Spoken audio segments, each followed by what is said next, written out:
Now we have a panel. We've had 2 Q&As, and we're going to have a speed panel, which means things are going to go fast. It's going to be fast and furious, intriguing topic and title as well. The real costs of cheating on studios, mobile games, and mobile gamers communities. And that's going to be something where you're going to want to have some straight talk, straight answers. So we have that from our veteran in digital media, 20 years editing, publishing, and events, Dave Bradley, COO of Steel Media. He's going to be moderating. He wrote his first professional video game review way back in 1997.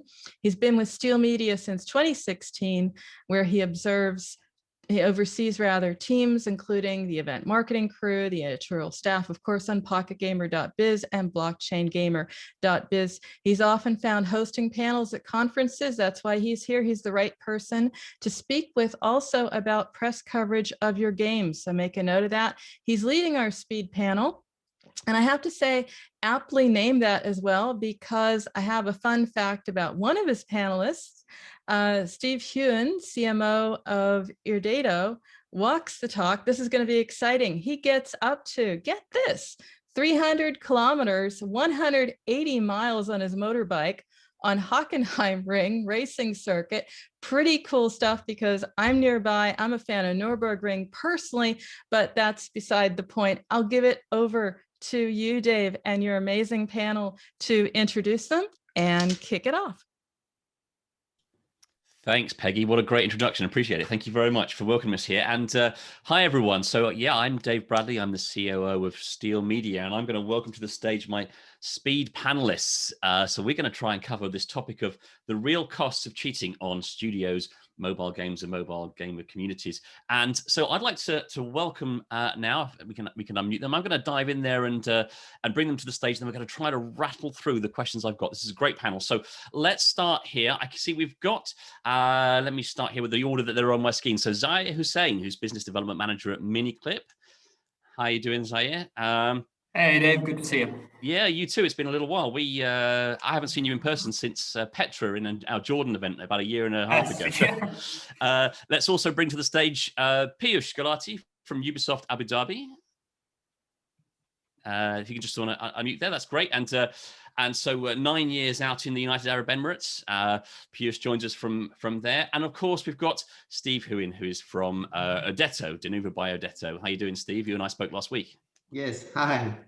Look, thank you very much for joining us. We've got, we're going to talk for probably about 20 minutes with my questions, and then I'm going to invite the audience to submit some questions. Folks, if you're watching this and you have some questions on this fascinating topic about cheating, drop them into the Q&A box at the bottom of the window there, and I'll help curate those at the end of the session, okay? We'll leave some time for that. We're doing okay for time because we're going to run right up until 5 o'clock. So let me just dive in with a speed panel. As always, I've written way too many questions for you guys.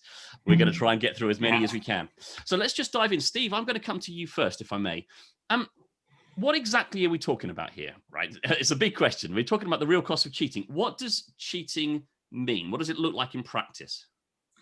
Well, it usually means finding a way to gain an unfair advantage against everybody else in order to be at the top, in order to make things easier for a given player at the expense of everybody else.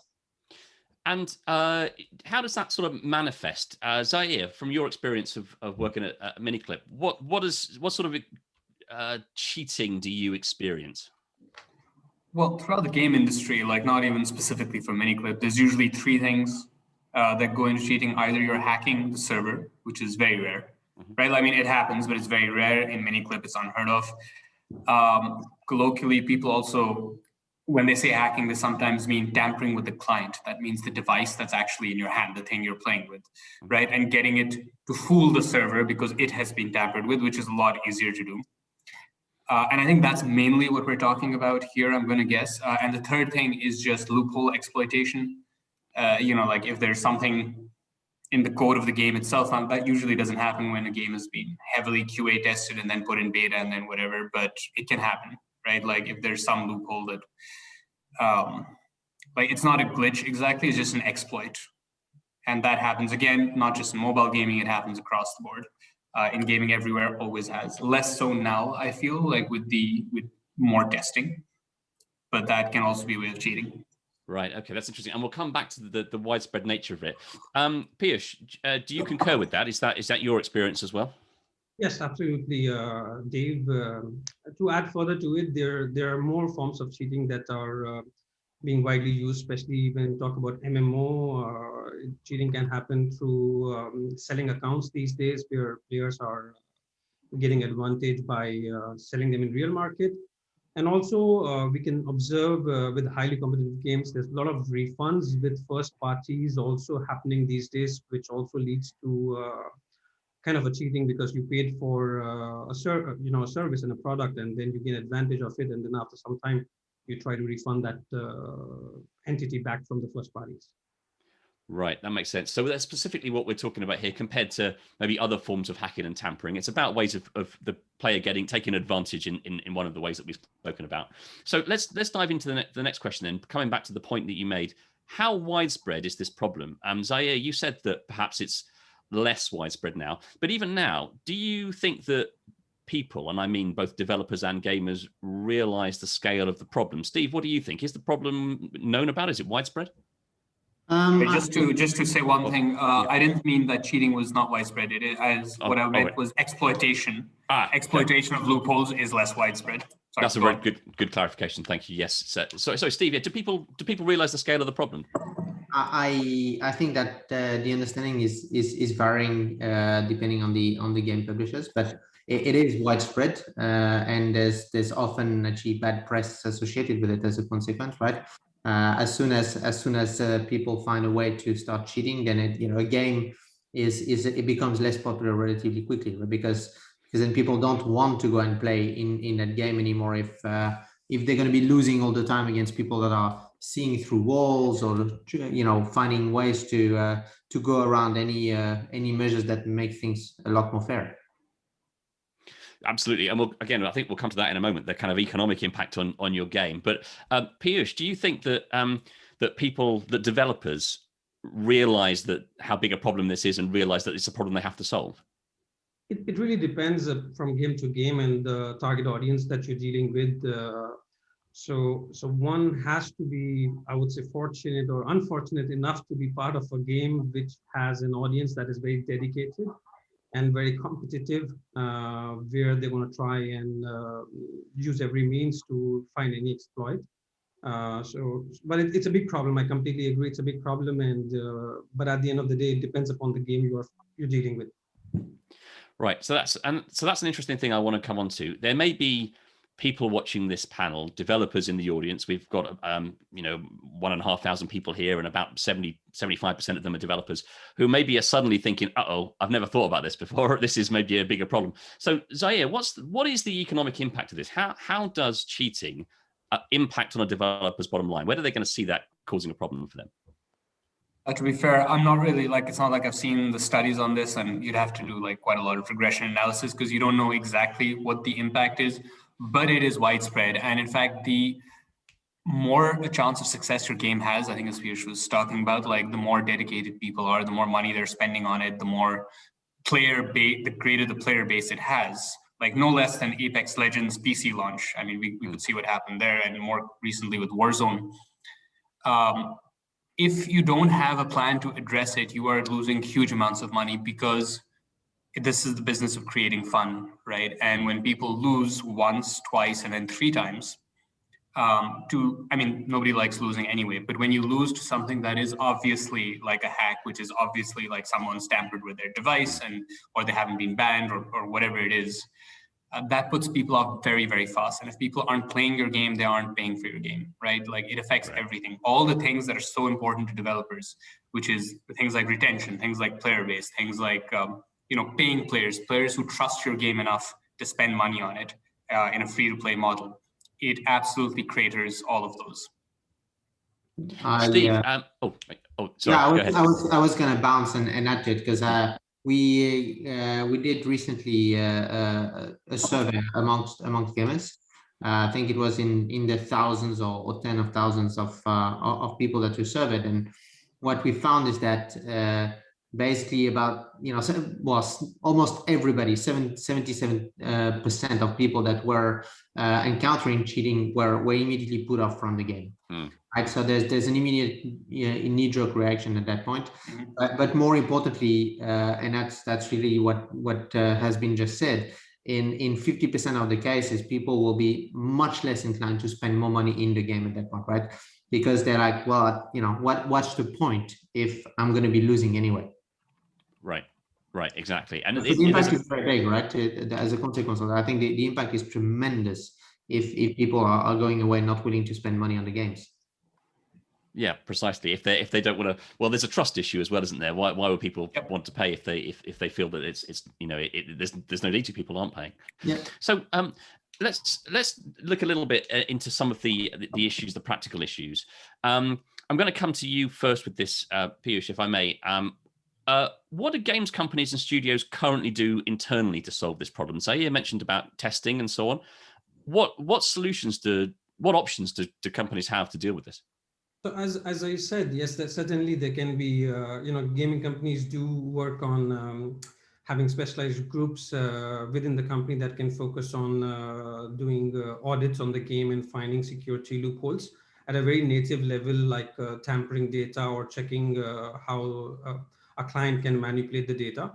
But at the end, it comes down to having to face this experience and having to have the right tool set and right monitoring in place, because one of the biggest problems is to find out that something is going on behind the scenes, because most of the cases, by the time you find out, it's already too late. And one of the initiatives that we have at Ubisoft now, and one of the products that we're working at called Growtopia, what we do with that is that we have a bug bounty program, which is global. It is open to public. So we encourage players out there and even professionals to find exploits, and for those exploits, they're paid in real money for the kind of exploit they find. So it's more of a community effort because the games are becoming big these days, and everything is more of a platform, a service. So we have to leverage efforts of the real players also who are interested in providing support to us. That's interesting. The bug bounty thing is interesting. I'll come to Zaair next, and then Steeve, I'll come to you because, of course, your primary business is in the solution of this problem. So I'll come to Zaair next and talk about what do game developers have to think about. So what solutions do you come up with? Do you guys do? Is it all about testing?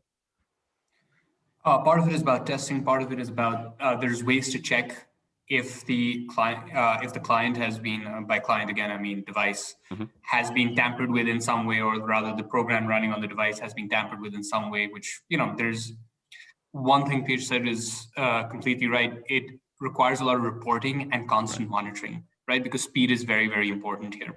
It's not really about like, will you catch a cheater eventually? Sure, anyone will catch a cheater eventually, but you need someone who's going to catch them fast enough before like too much damage is done. There's other thing. I mean, like a lot of, if your game lives for the most part on the server side, like it's easier to build up from that, and then kind of at the end, which are the last nuclear option. And that's kind of like where you've sort of failed, but now you have to do something, which is just like these ban waves, which are less meaningful for free games always. Right. I mean, it depends on like what somebody loses. If they can just make another account and start doing the same thing again, it is less meaningful. And that's something we've seen a lot of PC developers struggle with as well, including some of the biggest names in the business. Right. They struggle with just having to outright ban people and what that means for the process. Well, that it's just that, I mean, yes, but the fact is that they have to have a huge number of bans for anything to stick, right? Because their accounts are like Apex Legends was free to play, right? So you could ban someone, but what's stopping, like all they need is an email account. Yeah, gotcha. So actually on that note then, Steeve, perhaps this is a good time to come to you. So Denuvo by Irdeto is a solution, an anti-cheating, anti-tampering solution. Can you tell us at what point what your solution is and at what point you get involved? Sure. Well, so indeed, I think we have kind of 2 or 3 elements that answers the need in practice. So anti-tamper is there to ensure that the games aren't pirated, but also not modified. So anti-tampering, which is a first step, because that makes it a lot harder to actually publish a version that is patched and potentially does things that it shouldn't be doing. but also coming with it is the second element is anti-cheat technology, which does apply technology to understand the game and make sure that there is no behavior that's unexpected out of the players. And a lot of the logic actually comes from also doing AI on the back end to really understand and spot things that shouldn't be happening. And then the third element is kind of what was covered already, which is kind of leaving the market and understanding what's going on in the gaming community and seeing if there's news of mods and patches and things that are available, and actually testing them, validating them, understanding how it's done, so that new measures can be deployed if and when that's needed. Because a lot of it is a whack-a-mole game, right? Right. It's an eternal fight between security and people that are trying to hack or cheat. Right, like an arms race. Yep. So are the solutions different for mobile and PC then? We've discussed a number of games there. Obviously, Peeyush mentioned Growtopia, and then Zaair mentioned big PC gaming experiences like Apex Legends. But Steeve, when it comes to solving this problem, does mobile present a unique challenge? It is different, just because there's completely different architectures, right? When you think of it, and for example, in the PC world, it's so advanced that these days you need solutions that run in driver mode, in kernel space, etc., because that's where the fight has been moved towards, right? Where the cheaters have moved into that space, we had to follow and fight in there, right? So the war zone has moved outside of the user space. I think for the iOS and Android game, I think it's maybe not as advanced yet, although I do expect that the arms race is going to lead us to some advanced technological battles as well in that field.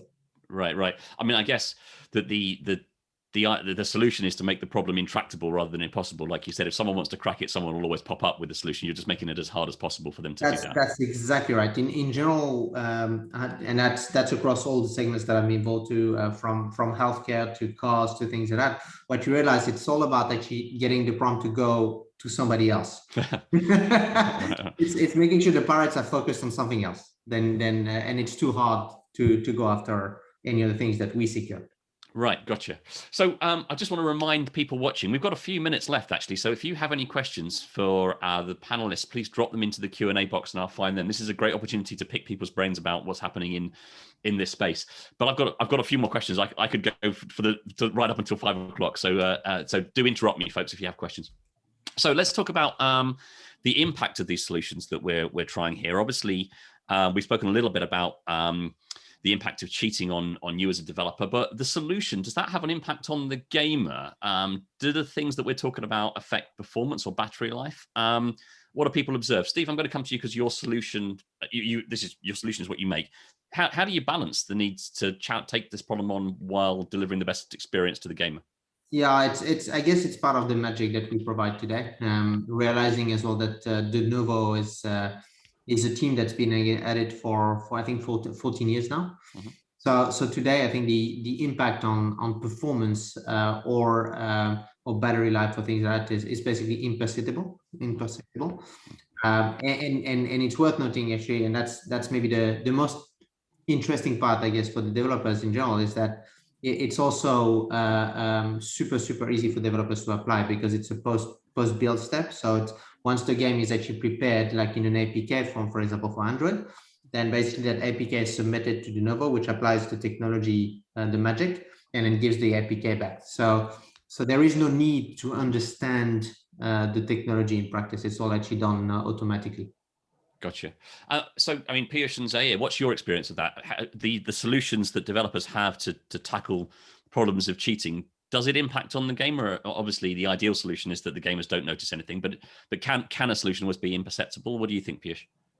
Yeah, I would agree with Steve here. It's more of a trade-off that any game developer has to pick between experience and tolerance, because we also strongly believe, I mean, security is a relative term until it's broken. So you just go to the next layer after that and keep going on. So it's like onion, you're peeling it off. So it definitely needs, it has a trade-off, and it is what one has to do to protect the game. Gotcha. Zaair, did you have a comment on that? Or Yeah, I mean, I think what Steve's saying is right. I don't think like there's any noticeable, like if something is multiplayer anyway, I don't think there's any noticeable like battery drainage or anything like that from these solutions. What you do see happening is if, for example, you have a game that should be playable offline and it's not playable offline because of these measures, that's obviously an inconvenience to the player. You saw that with like PC games as well back in the day, and to an extent even now, like things which clearly could have been playable offline, which weren't, right. which inconvenienced paying players, right? Like people who had bought the game at that point. So it's more inconveniences like that, and I guess the possibility of false positive identifications. Right, Like if you're sending out a strike or a ban against someone who had suspicious behavior, but it turns out they weren't actually cheating. I think, again, depending on how good your analytics are, that's pretty rare. But obviously that's horrible. Yeah, absolutely. Like as someone practices for hours to be the best shot they can, and then they get accused of running an aimbot, that's heartbreaking, right? But so actually, you made a really interesting point there about games that go offline. Are there particular areas of our business that are susceptible to this? Is there a genre of play, or or is there a geo that's particularly susceptible, or is there a type of gaming? Obviously, I'm guessing that multiplayer games are where cheating comes in, but can we identify areas that are particularly at risk for this? What do you think, Steve? Are there sectors that need to be particularly wary?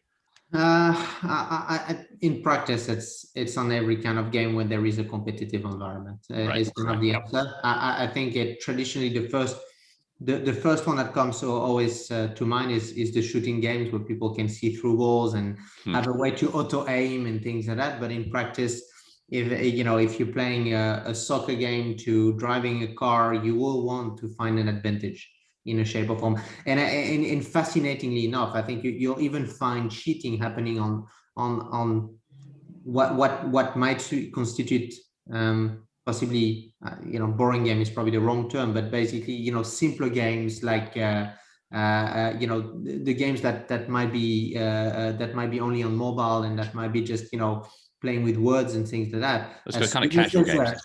Not mentioning any names, but any game where there's a leaderboard, there is an interest.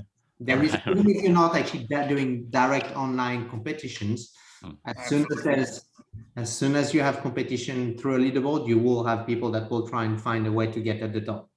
So even though the gains for the cheater are really just kudos at best, the damage to you can be great because it devalues the belief in the game itself and puts off other players. Yeah. So like when you see even these leaderboards, when suddenly there's somebody at the top that has like 5 billion points, and you do every game earns you 5 points. Like something's wrong here. So I guess we've touched on this before, but just to kind of come back to it, I think Peeyush and Zaair, as game makers, you mentioned this, that it's something that you have to come back to time and again. But how soon in the development process should game makers be thinking about this? Are there developers in the audience right now who haven't even started on a game yet, where your advice to them is be thinking about this as you build your game? Or is it something that you can retroactively fix? Can you make a game and then go, right, we've got a cheating problem, now we can solve this problem? What do you think? Peeyush, is it at what stage should someone in the audience start worrying about this? I mean, ideally it should be at the very start of the project, because it depends on what kind of, like the communication or the technology you pick that majorly defines on the kind of exploit that can be taken care of by the technology, or what kind of exploit it even does allow. So the most idealistic scenario would be to start thinking about at the start of the development, because then you can practice and develop your game and with the constraints in mind. But at the end, it's never too late once you find it out and try and work towards it. And once you have enough experience of handling issues like that, then perhaps next time you're not going to do the same mistake. You're going to start from when you start the project next time. Right. And Zaair, does that chime with you as well? More or less. So technologically, I agree with Peeyush. I would say economically, you want to do it well before soft launch, right? Because if cheaters ruin, like if you just happen to have checked all the boxes and you've gotten the developer's dream, a lot of people are playing your game, especially if it's a PvP game, right? A lot of people are playing it, they're having fun, they're being retained, and then like suddenly your player numbers and your retention numbers go off of a cliff. because there was cheaters, and you're like, oh, I didn't think anyone would, when you were making it. Like, so while yes, technically you can, for a lot of these things, you can go back and implement this at any time, the economic damage will be done. So I would say, like, if you are making a game that is meant to be competitive, that is meant to be multiplayer, all of those things, then you have to understand that every technology is a vector for exploitation. So you've got to be at least thinking about, it's like, okay, so this is what we're going to do, and how are we going to protect this? And this is what, so like, it can be a secondary part of your game design, obviously, but you shouldn't forget it when you're building not game design, I guess, technically, the project plan. Right, but right.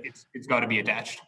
Yeah, absolutely. That makes sense, because even when a game is in soft launch during that phase, if it gets a reputation as being rife with cheating and not a fair game, then that's hard to recover from later on. I've got more questions. We're almost out of time, but actually someone's dropped a question in here, so I'm going to bring this question from the floor. An anonymous attendee says, "Great panel, great topic, thank you. How much time and resources does it take for a typical PC game to put in robust measures to be ready for launch? How soon before launch will the process begin?" I think we answered this a little bit just then, but in terms of kind of time and resources, someone planning for this, what sort of typical resources should they allow for this, and how much time? What do you think, Steve? I'd say a couple of weeks at the very least to apply technologies like Denuvo, Denuvo's anti-cheat technology. But obviously, if it's better if you've started thinking about it earlier in your design rather than towards the end of it, because you're a little bit challenged, and you might find out that some things need to change at that point versus if you're actually factoring from day one. Gotcha. Well, look, that's great. Thank you. We're at 5 o'clock. I don't know whether Peggy's going to come back in and introduce our next speaker. I have more questions, but I'm conscious that there'll be someone else probably who wants to join the talk. So I say go for it, Dave. One more question. You sure? Yeah. Okay. Oh, I'll tell you what. In that case, just as I was about to ask my last question, let's do this one last question from the audience. Then we have a question here from Jug saying, "Does it make any difference in reducing cheating incentive to use unorthodox leaderboards like histograms or something like that?" What do we think, Zaair? Is something unorthodox? I don't think so. Well, yes and no, because here's the thing. If you made it so unorthodox and nobody can tell who's on top, then they're not going to value the leaderboard. If they do value the leaderboard, we're back at square one, right? Which is like, oh, this is making happy chemicals go off in my brain. How do I get it for nothing? Right. Gotcha. Well, look, I'll tell you what, unless anyone else wants to chip on that, let's wrap up there. I want to say, look, a big thanks to Peeyush, Gulati, Zaair, Hussain, and Steeve Huin. Thank you very much, guys, for being with us. And I'll tell you what, if people have questions about this, and I think they probably will once they've seen this, can they find you on Meet to Match, Discord, that kind of thing? Are there ways to get in touch with you here at the conference? Yeah, great, perfect. Well, look, everyone watching this, if you have questions about this topic, do grab these folks on one of the platforms that we're in here. Meet to Match runs all week, and also connections made on that can stick around for a little bit of time afterwards. And if you've just joined in late and missed the start of this, we're recording everything, so you can watch this tomorrow when we make this available on the platform. So look, thank you very much, guys. Really appreciate you joining us. Round of applause. You'll have to imagine that coming from all the people in the audience. Hopefully, sometime I'll see you soon in person. That we're doing a live event in London in July, so hopefully see you guys there. Thank you. All right. Cheers. Bye.